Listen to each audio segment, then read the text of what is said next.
L'entraîneur parle, les joueurs ont les yeux grands ouverts. Bienvenue dans l'univers du basket pour athlètes sourds. Si le jeu reste le même, le grand défi, c'est de communiquer.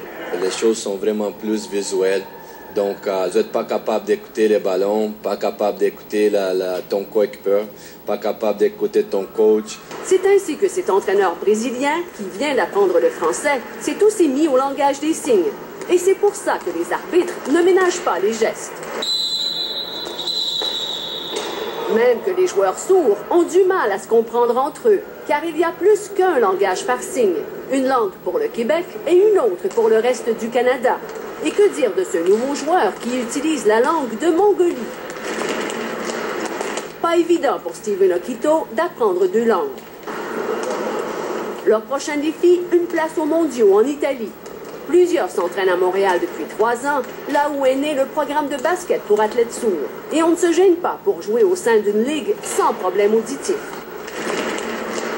Une belle façon de s'améliorer pour Marc Brunel, d'apprendre la technique et les stratégies des autres. Je peux voir la différence parce qu'on pratique contre des hauts niveaux. Donc, c'est une belle expérience de jouer cette ligue-là, bien sûr. L'équipe canadienne est jeune, a terminé 9e aux mondiaux des moins de 21 ans et fonde beaucoup d'espoir sur Steven Okito, 16 ans seulement et déjà 1,95 m. Steven rêve de devenir professionnel un jour.